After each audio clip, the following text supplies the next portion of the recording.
Perhatikan berbagai tumbuhan di sekitarmu. Apa manfaat tumbuhan bagi kehidupan? Yuk kita cari tahu. Manfaat tumbuhan bagi kehidupan. Yang pertama, sebagai bahan makanan bagi manusia dan hewan. Yang kedua, sebagai sumber kehidupan bagi semua makhluk hidup.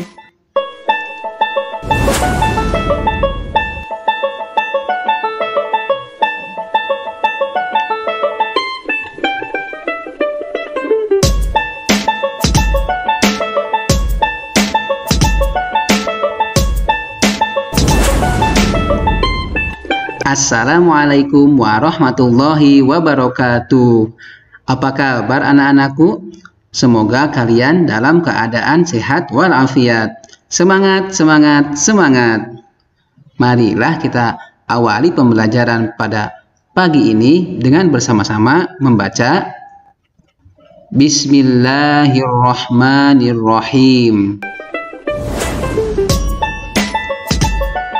Video pembelajaran kali ini tema 1, subtema 1, pembelajaran 1, muatan bahasa Indonesia dan IPA. Kita awali muatan bahasa Indonesia. Menemukan ide pokok. Anak-anakku, ketika kalian masih kelas 5, kalian sudah belajar tentang ide pokok. Untuk kali ini, mari kalian praktekkan cara menentukan ide pokok pada bacaan atau beberapa paragraf berikut ini. Paragraf pertama, kalian bisa baca bacaan berikut. Berdasarkan paragraf di atas, yang menjadi ide pokoknya adalah jagung merupakan salah satu tanaman yang dijadikan bahan makanan pokok di berbagai negara, salah satunya di Indonesia. Jadi ide pokoknya terdapat pada kalimat pertama atau kalimat awal pada paragraf. Berikutnya paragraf kedua. Manakah yang termasuk ide pokoknya? Ide pokok pada paragraf kedua adalah petani jagung memulai pembiakan tanamannya dengan menanam biji jagung. Berarti ide pokok terdapat pada awal paragraf, kalimat pertama.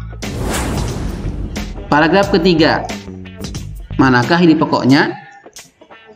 Ide pokok paragraf ketiga adalah pembuahan pada jagung terjadi ketika serbuk sari jatuh di kepala putik. Ide pokok ini diambil dari simpulan kalimat-kalimat pada paragraf ketiga. Paragraf keempat. Manakah ide pokoknya? Ide pokok pada paragraf keempat adalah bunga yang sudah mengalami pembuahan akan terus tumbuh dan berkembang menjadi jagung berdasarkan kalimat pertama pada awal paragraf. Paragraf kelima atau paragraf terakhir, ide pokoknya adalah biji jagung yang sudah tua bisa ditanam kembali dan akan tumbuh menjadi jagung. Demikianlah ide pokok yang sudah bisa kita peroleh pada paragraf 1, paragraf kedua, paragraf ketiga, paragraf keempat, dan paragraf kelima. Setiap ide pokok pada setiap paragraf dapat kita buat atau kita kembangkan menjadi sebuah tulisan. Contoh tulisannya berdasarkan ide pokok dari setiap paragraf sebagai berikut.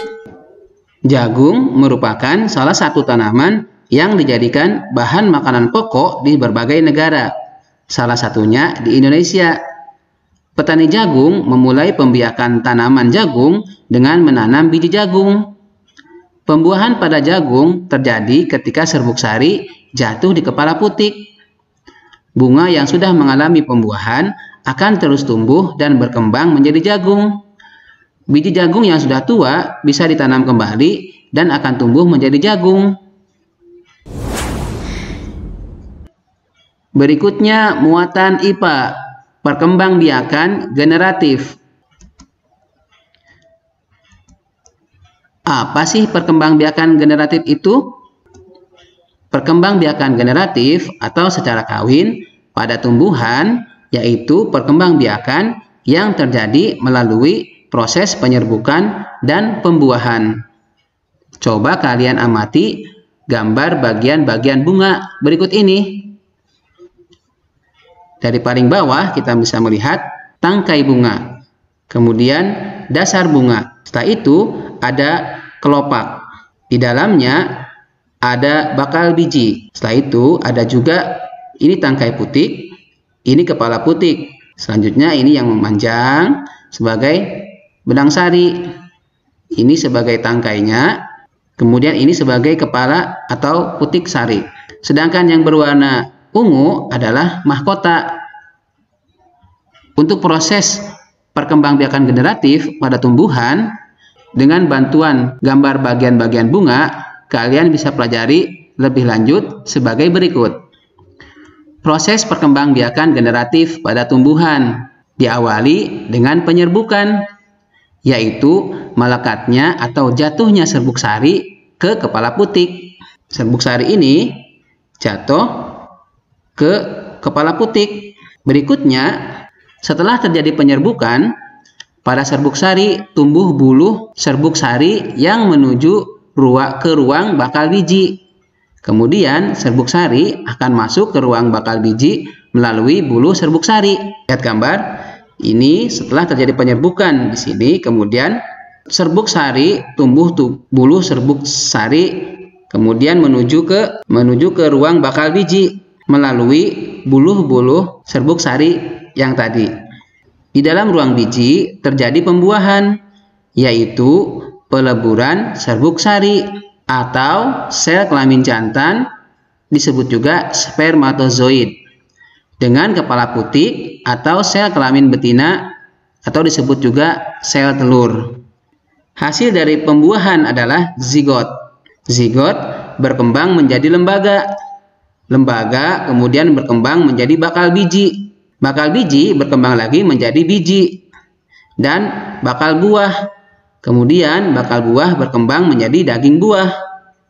Lembaga yang berada dalam biji merupakan calon tumbuhan baru. Dan begitu proses berikutnya sehingga tumbuhlah tumbuhan baru. Kemudian apa sajakah tumbuhan yang berkembang biak secara generatif? Tumbuhan yang berkembang biak secara generatif antara lain, yang pertama, padi. Di sawah kalian pernah melihat padi ya. Kemudian ada mangga, tanaman mangga. Tetapi yang digambar adalah buah mangga dan pohonnya. Berikutnya adalah durian. Selain itu ada jambu. Apa manfaat perkembangbiakan generatif? Yang pertama, mempunyai sistem akar yang lebih kuat. Yang kedua, menghasilkan variasi-variasi baru. Yang ketiga, menghasilkan buah tanpa biji. Yang keempat, memiliki kemampuan adaptasi yang tinggi. Demikianlah video pembelajaran tema 1, subtema 1, pembelajaran 1, muatan bahasa Indonesia dan muatan IPA. Jika kalian suka dengan video ini, silahkan klik tombol like, berikan komentar, dan bagi yang belum, silahkan subscribe channel YouTube Muhammad Mas'ud. Assalamualaikum warahmatullahi wabarakatuh.